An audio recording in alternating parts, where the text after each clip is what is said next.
어제 저희가 긴급히 보도해드렸던 진주 아파트의 방화 및 흉기 난동 살인 사건에 대해서 그 뒷이야기들이 오늘 속속 취재돼서 보도가 되고 있습니다. 먼저 첫 번째로 보실 영상은요. 어제 아비규환의 현장에서 있었던 일들입니다. 직접 한번 만나보시죠.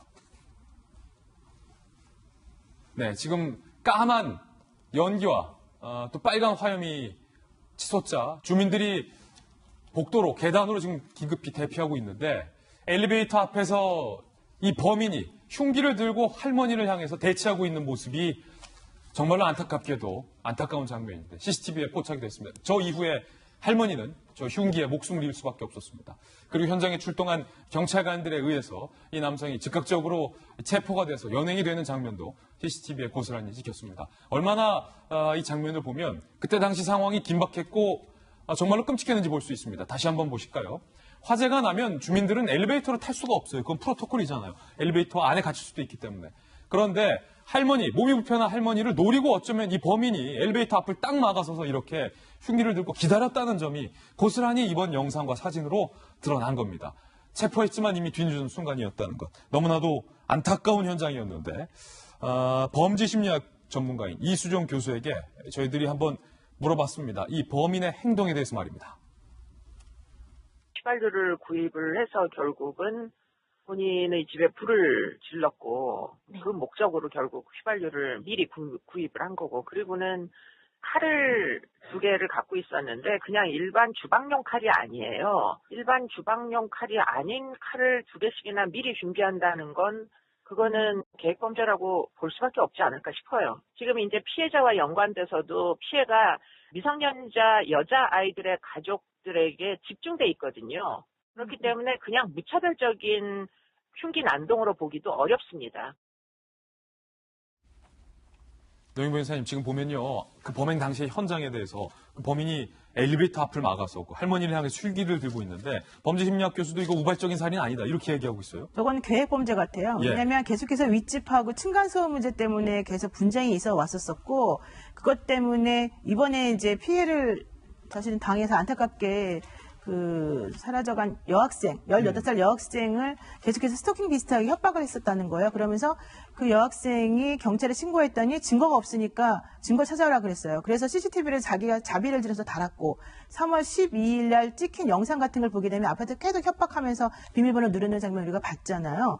그런 것들을 보게 되면 이거는 그 여학생에 대해서 사실은 상당히 여학생과 또 그 윗집에 대해서 상당히 분노감을 가지고 있었던 것이고, 이 사람이 이 여학생만이 아니라 이 아파트 전체에 대해서도 좀 여러 가지 불만이 많았던 것 같아요. 그리고 휘발유를 미리 사서 준비한 다음에 불을 지르고 불이야라는 소리를 먼저 냅니다, 본인이. 그런 사람들이 그 소리를 듣고 당연히 뛰쳐나오겠죠. 그 앞에 서 있다가 이런 범행을 저지른 거기 때문에 그건 일부러 한 것이고, 본인 입장에서 정신병이 운운하면서 주장하면서 뭐 형을 감경해달라고 말할 상황이 전혀 아닌 거예요. 그래서 이런 것은 문제가 되는 거고, 특히 저는 이번에 경찰 대응에 대해서 엄격하게 다스려야 된다고 봅니다. 증거가 없다는 이유로 그렇게 수많은 신고를 했음에도 불구하고 제대로 대처를 안 했고, 인분을 뿌렸다라고 하는데 그 집만 뿌린 게 아니에요. 303동에는 다른 집에도 인분을 뿌리는 게 많이 나왔거든요. 게다가 증거 없으니까 가져와라 그래놓고 증거를 가져다 주니까 우리가 할 수 있는 게 없습니다. 이렇게 말해버렸다는 거예요. 이게 무슨, 게다가 더 중요한 건 이 사람이 정신적인 병력이 있다는 게 2010년도부터 나왔는데 그 치료를 받다가 2012년도부터 그만뒀어요. 그런데 더 중요한 건 그런 병력이 있었고 문제가 있었다는 것을 보건소나 그 자신이 살고 있는 그 동네에 있는 곳에는 연락이 안 돼 있어서 등록이 안 됐었다는 거예요. 게다가 경찰은 한 번도 조회를 한 적이 없어요.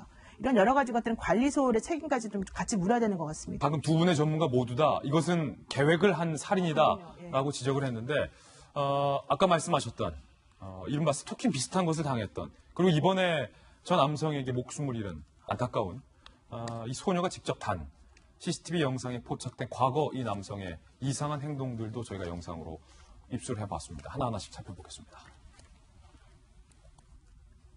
여학생이 급하게 집안의 비밀번호 문을 열고 급하게 집으로 지금 뛰어들어가고 있는 장면이 CCTV에 포착됐습니다. 곧바로 이 불을 지른 남성, 그리고 흉기를 휘둘러서 목숨을 앗아간 이 남성이 바로 따라옵니다.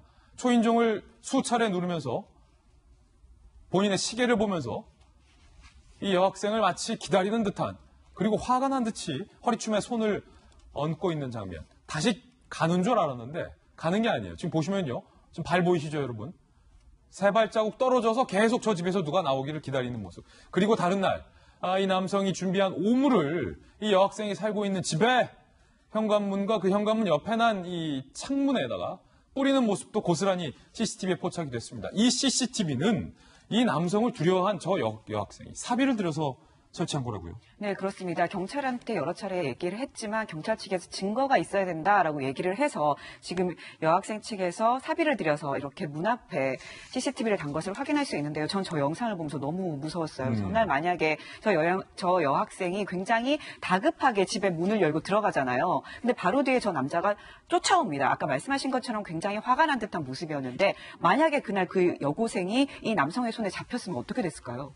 저는 그게 너무 더 무섭다는 생각도 좀 들었는데 문제는 이 여고생 가족이 CCTV를 설치했음에도 불구하고 올해만 벌써 4차례 경찰에 신고를 했습니다. 위협을 받고 있다라고 신고를 했고요. 이 남성 측은 이 층간소음을 이유로 이 여고생을 계속 쫓아다니고 괴롭혔어요. 그러면서 그게 너무 무서워서 여고생 같은 경우에는 밤에 집에 갈 때는 관리사무소의 직원을 동행해서 다녔다고요. 예. 그 정도로 무서웠고 경찰에 신고를 했지만 경찰은 올해만 4차례 신고에도 불구하고 그냥 계도 수준, 말이 잘 통하지 않는다 이 사람이 무슨 말 하는지 잘 모르겠다라고 하면서 그냥 계도 수준으로 끝내고 돌아가 버린 거죠. 그 바람에 아무런 조치를 취할 수 없었고 결국 이런 일이 발생을 한 겁니다. 예. 이 여학생을 쫓아다니면서 이렇게 괴롭힌 걸 보면 어떻게 보면 스토킹 아니냐 이런 생각까지 드는데 이렇게 만약에 스토킹 같은 경우에도 법이 지금 현재는 굉장히 약하거든요. 그냥 벌금 10만 원만 내면 끝이에요. 근데 지금 국회에 법이 계류가 돼 있는데 이 스토킹 같은 경우에는 이 피해자와 그다음에 스토킹을 하는 남자를